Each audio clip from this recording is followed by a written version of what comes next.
हमारी बुद्धि केवल विचार करे तो श्यामा श्याम के ही विषय में किसी व्यक्ति वस्तु स्थान का अगर हमारा चिंतन हो रहा, संबंध हो रहा, तो श्यामा श्याम के संबंध से हो। जैसे गोस्वामी तुलसीदास जी कहते, नाते नेह राम के मनियत सुहृद सुसेव्य जहां लो। अगर ऐसा नहीं तो फिर हर वस्तु व्यक्ति स्थान में एक आसक्ति है, वो बांध लेगी, आप श्यामा श्याम तक नहीं पहुंच पाएंगे। इसलिए बुद्धि का जरूरी है प्रिया प्रीतम में स्थित होना। अगर बुद्धि ये निश्चय कर ले कि परम सुख स्वरूप श्यामा श्याम ही हमारे हैं, हम श्यामा श्याम के हैं, सुख है तो श्यामा श्याम के नाम में, रूप में, लीला में, धाम में। अभी आपने सुना आनंद का तारतम्य। तीसरा, जो गुरुदेव ने नाम दिया, इससे बढ़कर महत्व किसी नाम में नहीं होना चाहिए, किसी की निंदा नहीं। सब नाम हमारे प्रभु के हैं, पर हमारे लिए सर्वश्रेष्ठ नाम हो गया जो गुरु ने दिया है, जो मंत्र दिया, जो नाम दिया।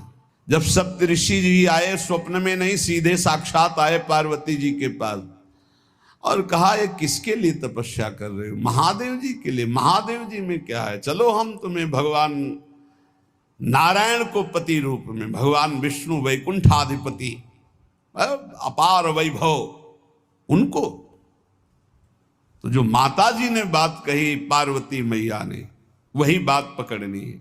उन्होंने कहा, तजऊ न नारद कर उपदेशु, आप कहें सतबार महेशु। सप्तऋषियों, अपने गुरुदेव नारद जी के उपदेश का मैं कभी त्याग नहीं कर सकती, चाहे स्वयं इष्ट देव भगवान शंकर आकर सैकड़ों बार कहें तो भी। तजऊ न नारद कर उपदेशु, आप कहें सत बार महेशु। कोटि जन्म लगी रगर हमारी, बरों संभुनता रहूं कुंवारी। करोड़ जन्म लूंगी, हर बार अपने गुरुदेव के दिए हुए मंत्र का अनुष्ठान करूंगी और देवाधिदेव महादेव को पति रूप में वरण करूंगी, अन्यथा कुंवारी रहूंगी। बहुत सी कन्याएं और बहुत से वर हैं, आपको ब्याह कराने का शौक है तो आप जाइए, लेकिन मैं पर्वत से प्रकट हुई हूं, हिमालय से, मैं अडिग हूं अपने गुरुदेव के वचन में। तो यहां कह रहे, उपासक को चाहिए कि अपने गुरुदेव के दिए हुए नाम मंत्र में ही निष्ठा रखे। स्वप्न में क्या, जागृत में आके ब्रह्मा भी उपदेश कर दें तो अपने गुरु के वचनों को नहीं टाल सकते, तभी उपासक आगे बढ़ता है। नहीं, माया रौंद देगी, चल के देख ले कोई। चौथा, समस्त इंद्रियां भोग विलास के लिए लालायित रहती हैं, सबकी। अब इनको भोग देना भी है, बिना भोग के, बिना विषय के जीवित नहीं रह सकते। शरीर चलाना है, सेवा धर्म पूर्ति करनी है, पानी पीना भी विषय है, अन्न पाना भी विषय है, देखना भी विषय है, सुनना भी विषय है, सब विषय के अंतर्गत आता है। तो यहां अपनी इंद्रियों से जो विषय ग्रहण करना है वो भागवतिक करना है। जैसे हमें पानी पीना है तो प्रभु को अर्पित करके राधा वल्लभ लाल की जय, और फिर भावना करो हृदय में प्रभु विराजमान है, जलपान करो। भोजन, भोग अर्पित किया, भगवत स्वरूप प्रसाद, हम प्रसाद पा रहे हैं। वस्त्र प्रसादी, सुनना भगवत विषय, देखना भगवत भाव, बोलना भगवत संबंध से।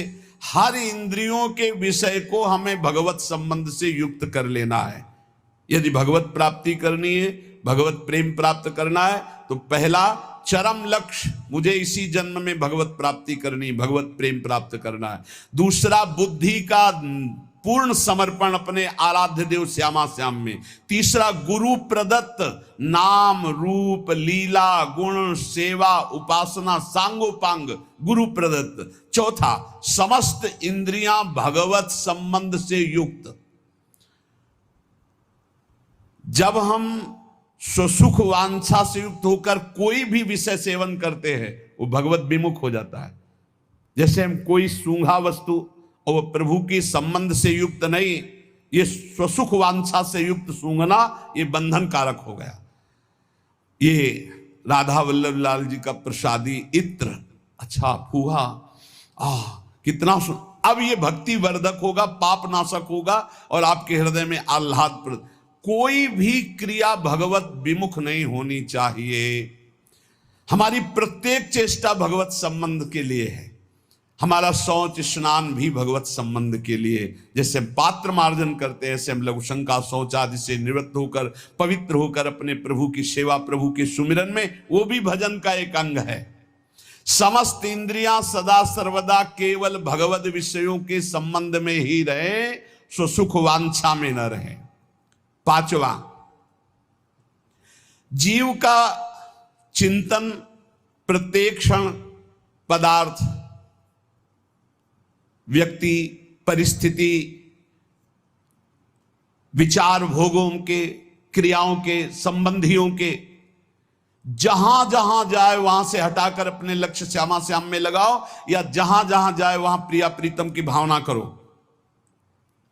जीवन का प्रत्येक पल किसी व्यक्ति के विचार में, वस्तु के विचार में, स्थान के विचार में, भोग विचार में, जहां जहां जाए वहां से हटाकर श्यामा श्याम में लगाओ, या जहां जहां जाए वहां श्यामा श्याम को देखो। छठवां, चित्त की एक एक वृत्ति से तुम्हारे आराध्य देव कभी हटने ना पावे। बड़ी उत्तम स्थिति होती उस उपासक की, एक एक वृत्ति भगवदाकार करनी है। जैसे समुद्र में करोड़ों तरंगे, ऐसे चित्त में लाखों करोड़ों वृत्तियां, हर वृत्ति भगवदाकार। गोपी जनों की थी, विक्रेतु कामा खिल गोप कन्या मुरारी पादार्पित चित्त वृत्ति, दध्यादिकम मोह वशादवोचद गोविंद दामोदर माधवेति। कैसी स्थिति? बोले बेचने जा रहे हैं दही, पर चित्त की वृत्ति में गोविंद बसे, मुरारी बसे, तो वो कैसे पुकार रही? कोई गोविंद ले ले, कोई दामोदर ले ले, कोई माधव ले ले। तो ब्रजवासी जन कहते हैं बावरी क्या बेच रही? तब शुद्ध आती, अच्छा नहीं तो बोल रही कोई गोविंद ले ले, कोई दामोदर ले ले, कोई माधव ले ले। विक्रेत कामा खिल गोप कन्या मुरारी पादार्पित चित्त वृत्ति दध्यादिकम। बेचना है दही और बोल रही कोई गोविंद ले ले, दामोदर ले ले, माधव ले ले। चित्त की एक एक वृत्ति श्यामा श्याम में अर्पित। मोटो रेजर 50 अल्ट्रा ने फ्लिप फोन्स की दुनिया को ही फ्लिप कर दिया है। कहीं भी आसक्ति ना हो, सारी की सारी आसक्ति, सारी की सारी ममता केवल एक युगल सरकार में। बहुत सुख मिलता है, अपार सुख मिलता है। जिससे प्यार होता है, अपनापन होता है, उसकी बात सुनने में सुख मिलता है। अरे वो दिशा अच्छी लगती है, वो दिशा अच्छी लगती है। जिधर अपना प्यारा बसता है ना, वो दिशा अच्छी लगती है। उधर से आई हुई वायु ऐसा लगता है प्यारे का आलिंगन हो रहा है। अभी वो प्रेम जागृत नहीं हुआ, इसलिए उस एरिया को कोई आ जाए, अच्छा आप उधर से आए, जहां अपना प्यारा बसता है उस क्षेत्र का कोई आ जाए तो ऐसा लगता है प्यारा मिल गया। उधर की वायु आ जाए तो प्यारा है। जहां प्रीतम जी देश की प्यारी लागे पौर, जिधर प्रीतम बसते उधर से यस्या कदापि वसनांचल खेलनोत। जिधर हमारी प्यारी जो प्यारे जो, सारी आसक्ति, सारी ममता एक बार युगल सरकार के चरणों में समर्पित करने का बहुत बढ़िया अवसर है। बार बार तो बनत नहीं। या संजोग अनूप मानुस्तन वृंदा विपिन रसकन संग विविरूप, बहुत बढ़िया अवसर मिल गया है। मनुष्य शरीर, महामहिम परम पावन वृंदावन धाम का सानिध्य, रसिकों का संग और युगल सरकार की उपासना, सर्वोपरि उपासना। अभी आपने आनंद के तारतम्य में सुना। सारी की सारी आसक्ति, सारी की सारी ममता केवल युगल सर। जब ममता हो जाती तो श्यामा श्याम, ऐसे कोई बोले ना राधा राधा, तो एकदम हृदय में क्या दे दूं इसे, क्या कर दूं, बार बार एक ऋण सा हृदय में जागृत। इसने राधा नाम सुना दिया, इसने प्यारे जू का नाम सुना दिया, क्या इसको दे दूं, ऐसा हृदय लगता है, ऐसा हृदय मिल। जिससे सेवक जी महाराज कहते, जो हरिवंश को नाम सुनावे, तन मन प्राण तासु बलिहारी। तन मन प्राण न्योछावर है उसके ऊपर, जो एक बार बोले श्री हरिवंश। सेवक जी महाराज कह रहे, ये है आसक्ति, इसे कहते ममता। जैसे गोस्वामी तुलसीदास जी कह रहे, तुलसी जाके मुख से धोखे हो निक्षत राम, ताके पग की पगतली मोरे तनु की चाम। धोखे से भी निकल जाए राम, बोले वो इतना पावन हो गया कि उसके चरणों के तलवे और मेरे पूरा शरीर। गोस्वामी तुलसीदास जी कह रहे। 8वां, जीवन में राग द्वेष न रह जाए। बड़ा खतरनाक है ये राग द्वेष। अगर किसी से राग है तो बड़ा सूक्ष्म होता है राग का धागा, और वो जब हमारे ऊपर संकट आएगी, विपत्ति आएगी, या तो वो धागा दिखाई देता कि अभी वो है ना। द्रौपदी जी को पहले श्री कृष्ण याद नहीं आए, 5 महारथी पति है अतिरथी, वो याद आए, फिर भीष्मादि याद आए, फिर अपनी भुजाओं का बल, फिर दांतों का बल, और जब निर्बल तब महाबल। सुनेरी मैंने निर्बल के बल राम, महाबल प्रभु श्री कृष्ण का तब जागृत हुआ। ये राग बहुत खतरनाक है, किसी से राग ना करें। यही राग जब प्रियालाल के चरणों में अर्पित हो जाता है तो अनुराग कहलाता है। जब शरीर भोग, शरीर संबंधी, यही बहुत फंसाव वाला जन्म मरण चक्र का मूल यही राग है। और जब इसमें बाधा पड़ती तो द्वेष हो जाता है। द्वेष बहुत खतरनाक है। भजन कर रहे हैं, कई वर्ष पहले किसी ने कुछ कहा, याद आ गया और जलने लगा हृदय। उसकी पूरी सामने झांकी है, भजन कर रहे हैं प्रभु का, और झांकी है उस द्वेष जिससे हुआ है, और हृदय जलने लगा। या कभी वो सामने पड़ गया तो देखकर जल। द्वेष ना होने पावे, अजात शत्रु ते सदा। भक्त अजात शत्रु होता है, एक भी पूरा सृष्टि में शत्रु ना होने पावे। तो बोले क्या भक्त से क्रोध लीला नहीं होती? क्या भक्त क्रोध नहीं करता जैसे द्वेषी पुरुष करते हैं? बोले होता है, लेकिन भक्त का द्वेष ऐसा होता है जैसे जल में रकील खींचो, कितने सेकेंड, बस जितने में खींच रहे उतने में, इसके बाद नहीं। ऐसा नहीं कि उसके चिंतन में आएगा कि वो बहुत दुष्ट है, ऐसा कभी नहीं आएगा। अगर कभी ऐसा दिखाई दे रहा है तो वैसे जल में जैसे ऐसे, बस ऐसे किया, खत्म। और संसारी पुरुष का द्वेष कैसा होता है?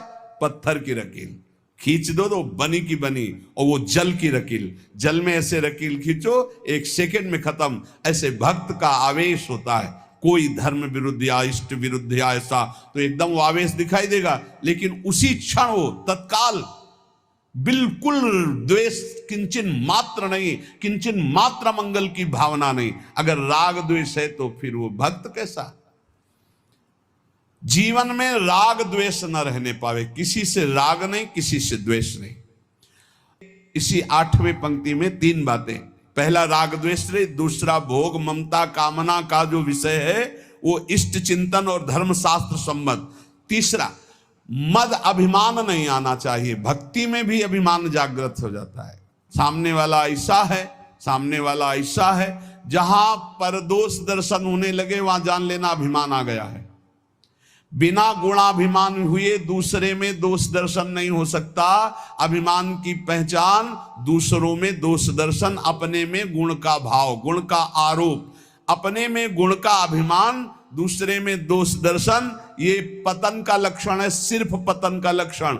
ऐसा हो जाए तो प्रभु के सामने चिल्ला के रो, बचा लो प्रभु बचाओ, अभिमान आ गया। भगवान को अभिमान बिल्कुल पसंद नहीं है। दैन्यता से भगवान प्यार करते हैं और अभिमान से भगवान रोष करते हैं। सुनहु राम कर सहज स्वभाव, जन अभिमान ना राखें काऊ। अभिमान आ गया तो कोई होगी बहुत बड़ी विचित्र भयावनी लीला, इसलिए बचो। जहां अभिमान आवे तो रो प्रभु से, प्रभु दूर कर दो। भयावनी लीला करते हैं फिर वो जब अभिमान आ जाता है। देखो कैसी देवर्षि नारद जी के साथ की, कैसे गरुड़ जी परेशान हो गए। भक्त के हृदय में कभी अभिमान नहीं आना चाहिए। अभिमान की पहचान दूसरों में दोष दर्शन, अपने में गुण का आरोप। इसी 8वें सूत्र में चौथा, चाहे जो कुछ नष्ट हो जाए कभी शोक विषाद नहीं करना, रोना नहीं। भक्त है, परिवार का कोई पधार गया है तो वो कीर्तन कर रहा है, वो रोएगा नहीं। ये रोना केवल मोह ममता का क्षेत्र है और नहीं रोना चाहिए। जब अब गीता जी का पीछे व्याख्या चल रही थी तो जो रोज सुनते हैं उनको याद होगा, रोने वाले के आंसू और नाक लार सब उस जीवात्मा को पीना पड़ता है जो पधार गया है। कभी नहीं रोना चाहिए। उस समय नाम कीर्तन करना चाहिए, भगवत यश गुणगान करना चाहिए, उस जीवात्मा के मंगल के लिए भगवान का नाम जप करके देना चाहिए, रोना नहीं। कुछ भी नष्ट हो जाए, कोई भी मर जाए, शोक विषाद नहीं करना, रोना नहीं। ये भक्ति के मार्ग का विषय। मंजीरा उठाओ, सब मिलके कीर्तन करो और भगवान का यश गान करते हुए उनकी अंतिम यात्रा। भक्तों की तो मृत्यु भी महोत्सव होती है। संसारी लोगों के लिए छाती पीटते हैं लोग, उनकी मरे हुए व्यक्ति की छाती में नहीं, ऐसे पीटते हैं, ऐसे पीटते हैं। और जब वो पीट के रो रहे हो घर वाले, तब पूछना कि तुम क्यों रो रहे हो, तब असलियत पता चलती है। वो रो नहीं रहा उसके लिए कि इसलिए रो रहा है, वो अपने लिए रो रहा है कि हम जो चाहा अपने लिए, बस अपनी कामना की पूर्ति के लिए। भक्त को कभी ऐसा नहीं करना। कोई पधार गया बहुत गंभीर, कोई रोए तो डांट देना चाहिए, चुप शांत नहीं रोना। उस जीव को क्यों अब कष्ट देना। अब तो नाम कीर्तन, मान लो 50 लोग आए, 50 लोग नाम कीर्तन करो और फिर उसको भगवान के मार्ग में अग्रसर हो, आगे जहां जीवात्मा जाए उसका अच्छी जगह जन्म हो, उत्तम कुलवान भक्तवानों के घर में जन्म हो, भगवत प्राप्ति हो जाए उसको। ऐसे नाम कीर्तन करके उसको प्रदान करो, तब तो बढ़िया बन जाएगा। ये सब बैठे बैठे वो इधर उधर की बातें उच्चारण करके रोना, ये सब कुछ भी नष्ट हो जाए। भक्त के आंसू सिर्फ भगवान के लिए गिरते, ध्यान रखना। भक्त की आंसू रूपी धरोहर सिर्फ भगवान के लिए काट दिया जाए तो भी आंसू नहीं गिरेंगे। भगवान के लिए ही आंसू गिरने चाहिए। शोक विषाद नहीं होना चाहिए। कुछ भी नष्ट हो जाए, क्यों नहीं होना चाहिए। हमारी तो सब जीवन था, ये नष्ट हो गया। जिसने एक क्षण में अनंत ब्रह्मांडों का सृजन कर दिया वो मेरा स्वामी है। वो चाहेगा तो हर व्यवस्था हो जाएगी, हर व्यवस्था। और हम आपसे सच्ची कहते हैं, भक्त का जो कुछ नष्ट होता है अच्छा होने के लिए होता है, पक्का समझना। नामदेव जी की कुटिया में आग लगी तो सब अच्छा ही अच्छा हो गया, नहीं हुआ। कहीं भी कुछ भी, भक्त का अगर कहीं भी कुछ भी हानि होगी, तुम निष्ठा से रहना, सब बढ़िया ही होगा। आप देख लेना, परिणाम में देख लेना। शोक किस बात का। कोई नई व्यवस्था किया है मालिक ने, इसीलिए पुराने को आग लगवा दी है, या पुराना नष्ट हो गया, कोई नई व्यवस्था की। भगवान की ताकत नहीं कि वो अमंगल कर दे। किसी ने कहा हमारा मन भगवान में ना लगा हो और हम फिर भोग लगाएं, सेवा करें तो भगवान स्वीकार कर लेंगे। कहां, वो बड़े कृपालु हैं। अरे पूरे समय मन नहीं लगा, लेकिन आपने कहीं ना कहीं मन में तो ये बनाया था कि भगवान को हम भोग लगा ले जा रहे हैं। इतनी भी ना तो श्रद्धा थी पाई भर, ना कोई भगवान से अपनापन था। स्तनों में जहर लगाया था भगवान को मारने के लिए, और भगवान ने फल दिया यशोदा मैया को जो मिलता है। ऐसे तो हमारे कृपालु भगवान है। तुम दूध का भोग लगाने सही में जा रहे हो, अब मन लगे चाहे लगे तुम्हें फल तो मिलेगा ही। ये संशय मत करो, हमारे भगवान पर बड़े कृपालु हैं। शोक विषाद का विषय भक्त का नहीं होता। किसी के मर जाने पर, या किसी के नष्ट हो जाने पर, या किसी के छूट जाने पर। अमुक ने हमको छोड़ दिया, बड़ी कृपा की, क्यों। अब हमारा सहयोगी मित्र कौन होगा, भगवान। पक्का समझो, अगर हम किसी से अपनापन करते हैं तो सिर्फ भगवान के भाव से करते हैं। मेरे प्रभु आप इस हृदय मंदिर में बैठे, इसलिए मैं आप, बस और कोई संबंध नहीं, केवल एकमात्र प्रभु ही वही हैं। उसी रूप कितने हैं, लेकिन स्वरूप एक ही है। सब में वही हमारे युगल सरकार विराजमान है। और इसमें पांचवी बात, 8वें सूत्र में पांचवी बात, कभी भय और संदेह न करना, कभी भय न करना। किसी की किसी भी तरह से प्रतिकूलता दे